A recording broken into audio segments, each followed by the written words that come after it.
Hello and welcome to another comic book retro review.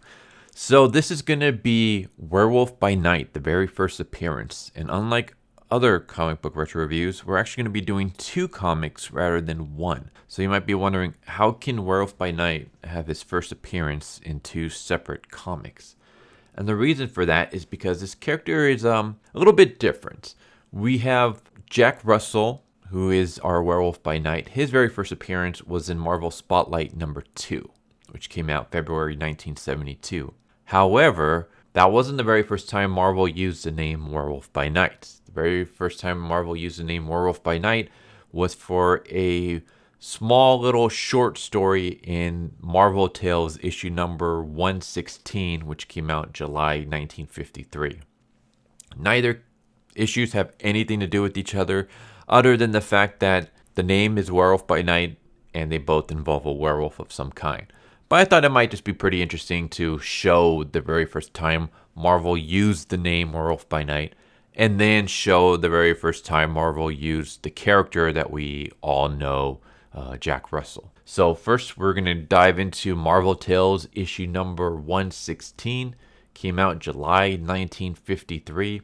And this is basically like an anthology of creepy or weird stories, and one of them is a short story called Werewolf by Night. So we start off in 1890, and we see this woman, and she's being frightened by this horrible ape-looking creature, and then all of a sudden the ape-looking creature pulls off his mask, and it is Johann Bauer, and this woman is named Bettina. And both of them start laughing, and it turns out that this was just like a little playful, prank that they were doing on each other. And they're at this kind of party, and Johann is obviously smitten with Bettina. It seems like she's holding feelings for him as well, but she's not going to be playing easy. She's playing hard to get. And before night falls, she tells Johann that she wishes to go back home. So Johann escorts her back and discovers that she lives in a, right here it looks just like a 2-story house, but apparently it's supposed to be like a mansion, because later on he says, Bettina has everything a man could want. Beauty, wealth, what could I offer, since I am nothing but a poor clerk?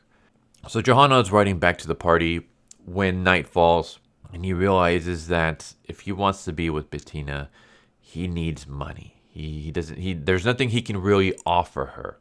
So he needs somehow to make some money, and he decides, you know what? Why don't I use my costume and I will frighten passerbys and basically scare them into giving me money. I will rob them using this costume, in a sense. So he sees this wealthy guy showing up, and he pops out of the alley and he scares the man. And the man is so frightened, and it turns out that the man's not frightened at him, but at something behind him. And he turns around and he sees a werewolf, and the werewolf attacks this wealthy man, and Johann runs away. The man's screaming for his help, and Johann's like, I gotta get out of here before he turns on me. So Johann runs home, strips out of his costume, basically says robbery is too dangerous of a profession. There's no way I can do this. I was lucky that the wealthy man was the one that got attacked and killed rather than me. When all of a sudden there's a knock on his door, and he opens up and he sees the werewolf. And the werewolf is there and basically says, I'm going to stay with you, my friend. You're very fast. I am too slow because of my age. I'm not as young as I used to be. We're going to have a partnership. You are going to wear your disguise, and you are going to capture passerbys, and then I will come in and finish them off. And of course, Johann is like, no, you got to find someone else. I have someone else to deal with your problem. Like, I don't want to be a partnership with you. I don't want anything to do with you. And the werewolf basically threatens him and says, you will work for me if you know what's good for you. And then there's this funny sense where it says, and so the werewolf moved in with Johann Bauer. I'm like, okay. I don't know why. That little sentence just made me laugh, like just imagining a werewolf moving in. But the werewolf does. The werewolf moves in, and it turns out that, after night falls and the morning comes, the werewolf turns into his human form. And this human form is John Found. Johann's like, I can't have you staying here. I just met a young lady. I'm in love with her. What will she think if she finds out about you? And John says, well, what would she think if she found out you're a robber? So he basically blackmails Johan. And so we have a montage of Johan wearing his ape costume, scaring, passerbys and people on the streets, and giving them enough time for John in his werewolf form to attack and kill them. And then they rob the people after they're dead. And he uses that money to take Bettina out on extravagant dinners. And then Bettina says that I want to pay a visit to you tomorrow. Like, you've taken me out and you've seen my home. Now I want to see yours. And of course, Johan doesn't want to do that because he doesn't want her to see John, because he's afraid that if she does, she might find out that John is a werewolf and that Johan is helping him kill people and robbing them. So he begs John, like, can you leave for just a moment? Like, I have a woman coming in that I'm in love with, and I don't want you to interfere. Can you just make yourself scarce for the day and come back later when she's gone? He's like, fine, whatever. Like, I don't want to interfere with your love life. Just make sure that your love for this woman does not interfere with our plans. I will be back home before it gets dark out, so make sure she's gone before then. So then Bettina shows up, and her and Johan spend the time together, and before long, Johan realizes, oh no, it's getting night. Johan is trying to push Bettina into another room. He's like, go in here. Your makeup, it needs fixing. And the reason why he's doing that is because John in his werewolf form shows up. And Johan is trying to beg with John and say, John, like, please give me some time for me to get her out of here. And John instead walks in. He's in his werewolf form. And all of a sudden he hears Bettina's voice. And Bettina says, how do I look now, Johan? Johan, who's that? So we cut to Bettina. And it turns out that Bettina is a werewolf. So Bettina rushes over to John and hugs him and says, Father, I didn't know you knew Johan. And John says, Bettina, my child, so you're his girl. Good. He'll never escape us now. And that's how it ends. So it turns out that, the werewolf that Johan was working with is actually the father of his lover. And so now he's stuck with these two werewolves for eternity. They'll never let him escape now. And that's how that little segment ends. And I thought that was a really good story. Like, I like that a lot. That has nothing whatsoever to do, however, with Werewolf by Night, other than the name. That's all they share. They just share the name Werewolf by Night and the fact that they deal with the werewolves. So with that out of the way, let's cut to Marvel Spotlight issue number 2, which came out in February 1972. And this is our very first appearance of Jack Russell, Werewolf by Night. So we start off with our main character, and he's walking down an alleyway, a deserted alleyway. Except it's not really deserted because there's a mugger there with a knife. And the mugger rushes out of the shadows and is planning to rob our main character, when all of a sudden we see that our main character is not a regular human, but he's actually a werewolf. And he attacks the mugger, he kills the man, and then all of a sudden a policeman shows up. Our werewolf starts running away as the police shoots at him. The police shoots him in the arm, injures him. Our werewolf rushes through alleyways, jumps over fences. He's running back home. And he's like, my skin is burning. My thoughts are unclear.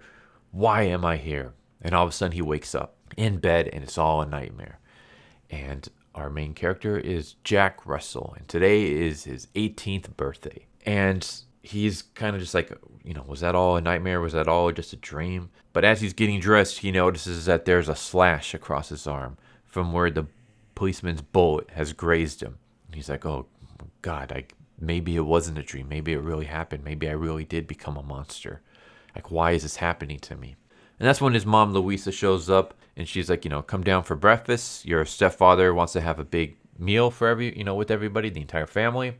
And so Jack's getting ready. He sees his sister, and all of a sudden, as he's going downstairs, he sees their chauffeur, like their handyman. His name is Grant, and Grant is a terrible person. We see him yelling at Louisa, and Jack's talking to his sister, and he's like, I know he can probably like kill me with his bare hands, but so help me, one of these days I'm going to just beat the crap out of this guy. Like I'm tired of him mistreating our mother. And even Louisa is questioning her husband, like, why do we have to put up with him? And their stepfather basically says, he's a good man, a good chauffeur. You just got to put up with his quote unquote fireworks. You just got to deal with him. And so Jack, he's telling his mom, like, Mom, come on. It's like, stop letting him beat on you. You don't have to put up with this. Louisa's like, please, like, Philip and I have an understanding. Don't talk that way about him, please. He's like, whatever. I don't want to deal with this. So he just kind of drops the question. And then they're having their birthday party. When all of a sudden, Jack starts sweating. He starts burning up. He feels like there's something going on with him. And he rushes out of the party. He rushes off into the night. And as he's running away, he sees Grant messing with their car. He's under the hood of their car. He's fiddling with something. And Jack's kind of watching this. And Jack rushes off because, again, he's burning up. So he runs over to the coast. And all of a sudden, he starts transforming. And he transforms into the werewolf. And we just see him. He's walking around. He comes across this abandoned house. And he breaks into it. And he gets attacked by a wolf. And so we have a werewolf versus wolf battle. It ends with the wolf jumping onto the werewolf, tackling him through a window outside onto a cliff edge. And the werewolf kicks the wolf off and knocks him off the cliff to his death.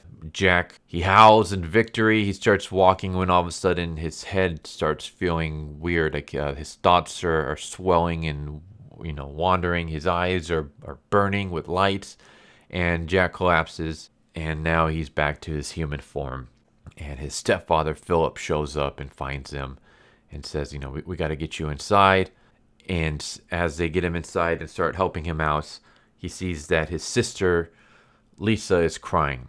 And Philip tells Jack, haven't you noticed? Like, your mother's not here. She was almost killed last night, Jack. She's lucky to be alive. What happened was that she went searching for you, and her car went out of control. Something went wrong with the brakes, and they found her in a ditch 2 miles down the hill. And Philip starts basically blaming Jack. Like, if it wasn't for you, if she wasn't out searching for you, she wouldn't be in this mess. So Jack goes up to his room, kind of tells everyone to leave him alone. Then he sneaks out of the house and goes to the hospital to go meet his mom. And he sees his mom, and she is basically in critical condition. She tells him, like, I don't have much time left. And she basically says, Jack, like, you feel so sorry for yourself. Your father would be ashamed. But you don't even know your father, do you? You don't know the kind of man he really was. And so that's when we get a backstory where we see what happened to Jack's biological father. And basically what happened is his father is a man named Gregor Rusov. And Gregor was a Transylvanian baron and scholar. And he met Louisa, who was a student abroad. She was basically on a holiday abroad. And they fell in love. They got married. They had children. And every night, Gregor goes and barricades himself in this tower. And he tells his wife, don't ever come and interrupt me when I'm in the tower. So he locks himself in. But one night, a lightning strikes the tower and blows a hole open. And Gregor is able to escape. And it turns out that Gregor is a werewolf. He was infected with the werewolf virus as well. And he goes out and he starts murdering people. And so the villagers get together. They're hunting for this creature. They see him and they shoot him dead. And as he's dying, he transforms into Gregor. And that's when Jack realizes that the werewolf is a family curse. And now he is expected to become the next werewolf on the night of his 18th birthday. And forevermore whenever the full moon blooms. Jack, he's upset. He can't believe that his mom took this long to tell him about his real dad and to tell him about this family curse. And he's like, that's why you came to the States and married Philip, to wipe out my real father's bloodied memory. And Louisa says, no, like I love Philip. He's been a good husband and tried to be a good father. Promise me that you'll never raise a hand against him. Swear it to me, Jack. And Jack doesn't want to do it, but he knows his mom is dying, so he does. And he does so just as she dies. And as soon as she dies, Jack transforms into the werewolf. He breaks out of the hospital, and he's wandering the alleyways when he sees Grant, and he attacks Grant, and we have an altercation between Grant and the werewolf. And Jack's able to put up a damn good fight. In fact, he beats the crap out of this werewolf. And eventually, Jack is able to overpower Grant, and he chokes him and he kills him. And he kills him in this warehouse. And just as he kills him, that's when Philip arrives. And Philip's like, Grant, are you here? Grant, I got the money. I got all of it. $10,000. Every bill of it cursed in black and red. Laura died tonight. I'm a rich man. Doesn't that make you glad, Grant? Doesn't it make you happy? And Jack's like, okay, his thing is, his stepfather killed his wife with the help of Grant so that he can inherit her money and become rich. And he goes to attack Philip when he remembers the promise that he made to his mother on her deathbed. And instead, he backs off and he lets Philip drive away. And he howls in anger at the fact that he promised his mother that he wouldn't kill the man who set her up to die. And that's how that issue ends. And there are plenty of more issues. And they're very cool and interesting.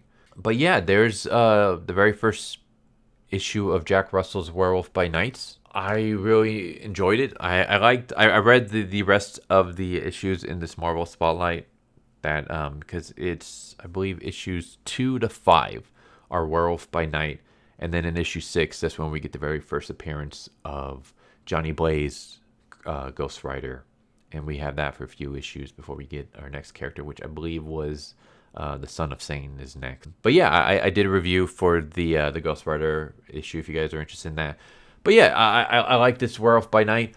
I will say that I kind of wish they changed it so that he just transforms at night rather than on the full moon, because then it kind of makes the rest of the series kind of coincidental in the fact that all these other adventures have to take place on a full moon, which doesn't really happen too often. I mean, it's only like a couple of times, maybe at the most a month. So yeah, I kind of wish it was more of like a nightly thing. But other than that, I like the story. I like where it's going. I'm not going to spoil anything, but I know about the whole like Philip and that history and stuff like that. Also say that it's different than what it's setting it up to be. It's setting up, like I said, it's set up that it looks like Philip has murdered, he worked with Grant to murder his wife so that he can inherit her money and become rich. I will say that there's more to it than just that. I'm not going to say what exactly it is. But yeah, if you guys can find a copy of Werewolf by Night, go check it out. Like I said, this was from the Marvel Spotlight. But of course, eventually it was, I believe, 4 issues in Marvel Spotlight. And then he got his own actual series. But it's great. I love werewolf characters. Werewolves, zombies, vampires. I've always loved them since I was a kid. I don't know why. I always had a fascination with the Ikora icons and stuff. So yeah, I'm totally down for Werewolf by Werewolf comics. So this was a good issue, but there you go. There is the very first appearance of Jack Russell's Werewolf by Night. So we have the very first appearance of the Werewolf by Night name, which happened in the Marvel Tales issue number 116. And now we have the very first appearance of the Werewolf by Night character, which happens in Marvel Spotlight issue number 2. And there you go. Hope you guys enjoyed the video. Hope to see you next time. Take care, everybody. Later.